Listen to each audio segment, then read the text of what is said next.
Terima kasih Anda masih bersama kami pemirsa. Untuk kedua kalinya sidang perdana kasus suap penanganan sengketa Pilkada Lebak, Banten di tingkat Mahkamah Konstitusi dengan terdakwa Tubagus Hairiwardana alias Wawan kembali ditunda. Ditundanya sidang pembacaan dakwaan terhadap adik dari Gubernur Banten, Ratu Atut Choisya tersebut akibat Wawan masih menderita sakit.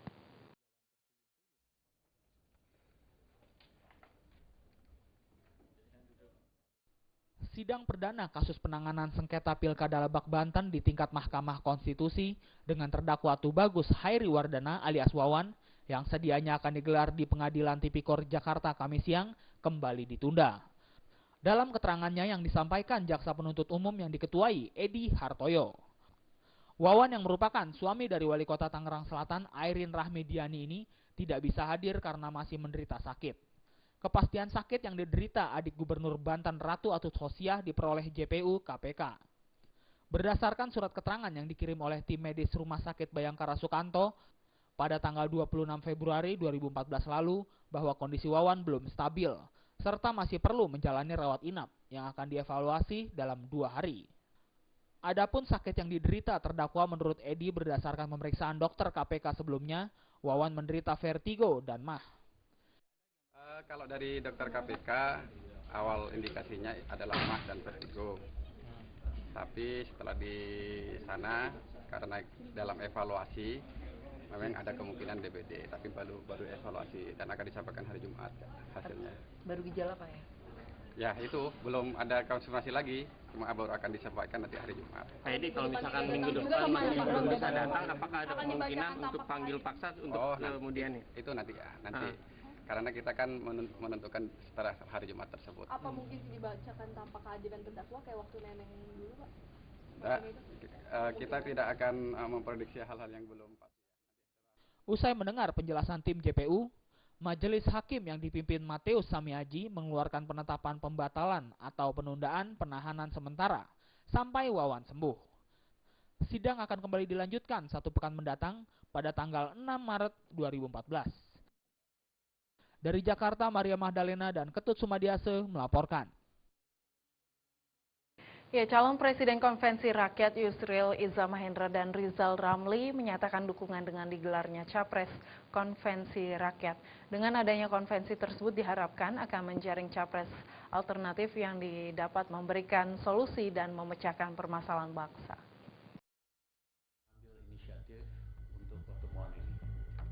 Menjelang pemilu yang akan berlangsung 9 April mendatang, beberapa tokoh dari partai politik menyatakan diri untuk maju sebagai calon presiden. Tidak hanya kader partai politik saja, namun yang berasal dari non-partai politik juga tergiur untuk mencalonkan diri sebagai calon presiden dengan mengikuti sebuah konvensi rakyat. Dalam konvensi pers calon presiden konvensi rakyat di Jakarta, salah satu peserta konvensi, Rizal Ramli, mengatakan saat ini dibutuhkan pemimpin yang dapat menyelesaikan seluruh permasalahan bangsa, baik di bidang politik, ekonomi, dan sosial. Bukanlah pemimpin yang hanya melakukan pencitraan semata. Mantan Menko Perekonomian era Gus Dur tersebut menambahkan, konvensi capres dapat mendobrak serta dapat menjaring capres alternatif yang dapat memberikan solusi pemecahan masalah bangsa. Karena kita ingin mendobrak, kita ingin mengubah sistem yang menutup kemungkinan terhadap yang terbaik di Indonesia untuk menjadi bagian daripada solusi. Terima kasih. Hal senada disampaikan peserta konvensi rakyat lainnya Yusril Iza Mahendra. Yusril yang juga menjabat sebagai Ketua Majelis Suro Partai Bulan Bintang ini menilai antusiasme masyarakat atas konvensi rakyat capres luar biasa. Yusril berharap para peserta capres di konvensi rakyat bisa menjadi alternatif calon presiden yang akan diusung oleh partai politik.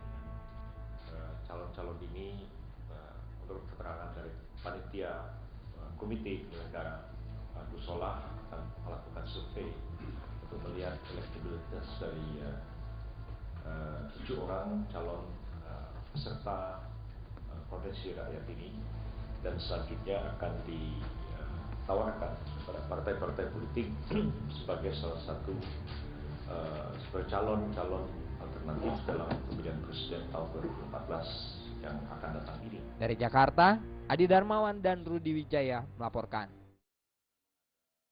Ya, Komisi 2 DPR menyayangkan tindakan Wakil Ketua Priyo Budi Santoso yang menarik sengketa antara Wali Kota Surabaya dan wakilnya ke Jakarta. Pengembalian kasus tersebut ke DPRD Kota Surabaya dinilai sudah tepat.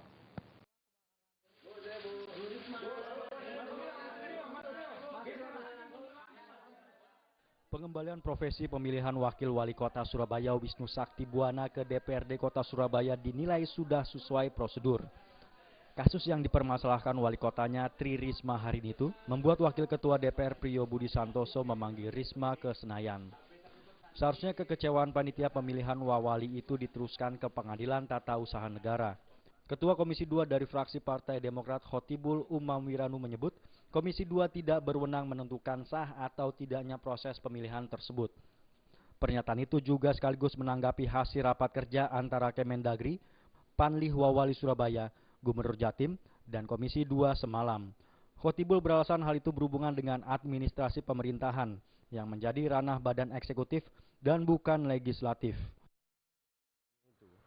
Nah, adapun rapat kerja hanya mendorong dan menyimpulkan pertama bahwa kasus ini harus segera selesai dan tidak perlu ada yang istilah kita semalam adalah menari di atas masalah dan kasus penderitaan orang lain.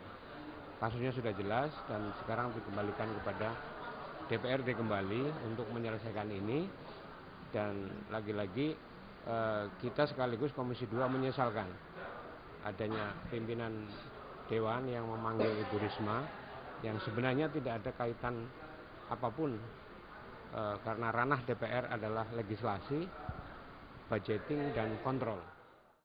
Khotib menyatakan rapat kerja Rabu malam hanya bertujuan agar kasus tersebut segera selesai. Harapannya agar tidak ada pihak-pihak yang memanfaatkan kasus tersebut untuk kepentingan golongan tertentu saja. Dari Jakarta, Gus Purwoko melaporkan.